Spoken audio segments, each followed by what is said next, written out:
আসসালামু আলাইকুম dear viewers. বিয়ে বাড়ির চিকেন রোস্ট খেতে কে না পছন্দ করে? আমি তো ভীষণ পছন্দ করি। আর সেটা যদি ঘরে বসে খেতে পারি তাহলে তো কথাই নেই। তো এর জন্য আমি নিয়ে নিয়েছি মুরগির মাংস ৮ পিস। এগুলোকে আমি ভালো করে ধুয়ে পানি ঝরিয়ে নিয়েছি। এরপর এই পর্যায়ে দিয়ে দিয়েছি লবণ এবং সামান্য আদা রসুনের পেস্ট।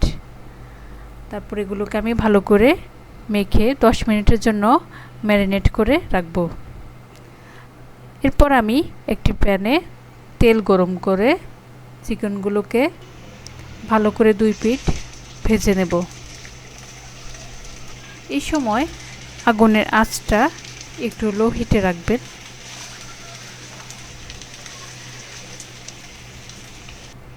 খুব বেশি ভাজার দরকার নেই, হালকা ব্রাউন কালার হয়ে গেলেই হবে। এদিকে আমি একটা বাটিতে টক দই দিয়ে দিয়েছি 1 কাপ, দিয়ে দিয়েছি পোস্তাদানা 1 চামচ, বাদাম পেস্ট 3 টেবিল চামচ, তারপর দিয়ে দিয়েছি ধনিয়া জিরের গুঁড়ো ও গরম মশলার গুঁড়ো 1 চামচ করে, তারপর দিয়ে দিয়েছি টমেটোর সস 1/2 কাপ, আর দিয়ে দিয়েছি সয়া সস 1 চামচ। এবার সেগুলোকে আমি ভালো করে মেখে নেব। এবার একটি প্যানে তেল গরম করে 1 কাপের মতো পেঁয়াজ কুচি দিয়ে দিয়েছি, আর দিয়ে দিয়েছি 2টো এলাচ, তেজপাতা এবং দারচিনি। তারপর একটু ভেজে নেব। এরপর দিয়ে দিয়েছি পেঁয়াজ বাটা 3 টেবিল চামচের মতো।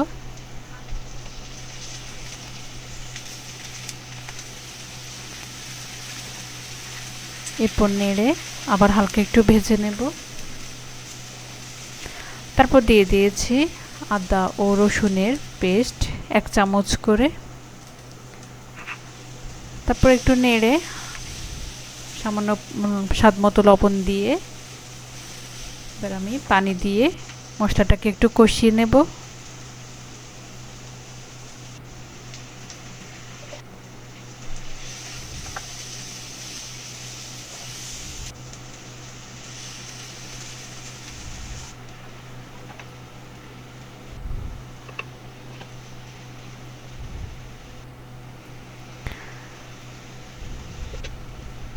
এই পর্যায়ে দিয়ে দিয়েছি বাটিতে মাখানো মশলার মিশ্রণটা।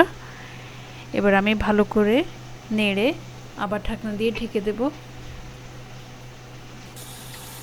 তারপর এই পর্যায়ে আমার মশলাটা কষানো শেষ। এখন আমি চিকেনগুলো দিয়ে দিয়েছি। চিকেনগুলো ভালো করে মশলার সাথে মিক্সড করে নেব।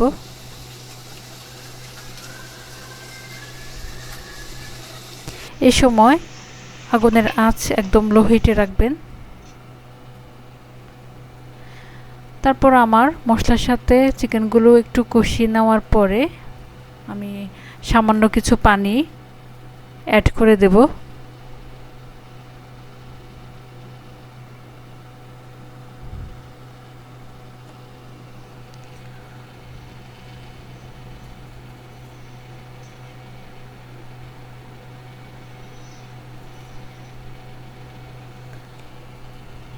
এবার আমি ঢাকনা দিয়ে ঢেকে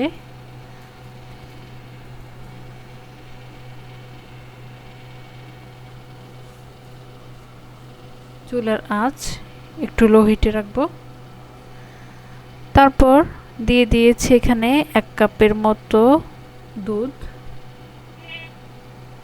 এবার আবার নেড়ে চিকেনগুলোকে ভালো করে মিক্সড করে নেব। তো এই পর্যায়ে আমার চিকেনগুলো রান্না প্রায় শেষ। এখন আমি এখানে আমি দিয়ে দেব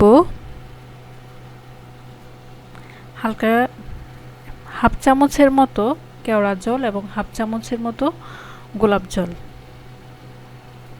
এতে করে একটা সুঘ্রাণ বের হবে। এবার আমি পেঁয়াজের বেরেস্তা দিয়ে দিয়েছি। এ পর্যায়ে আমার চিকেনটা রেডি হয়ে গিয়েছে। এখন আমি সার্ভিস করব।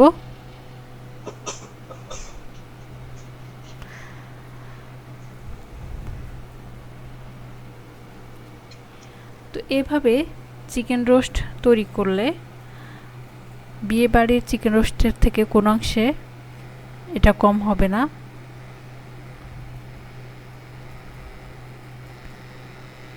এবার আমি উপরে দিয়ে দিয়েছি 4-5টা কাজু বাদাম কুচি এবং 4-5টা কাঠবাদাম কুচি আর পেঁয়াজের বেরেস্তা। আশা করি আপনাদের ভালো লেগেছে। Thanks for watching. Good bye.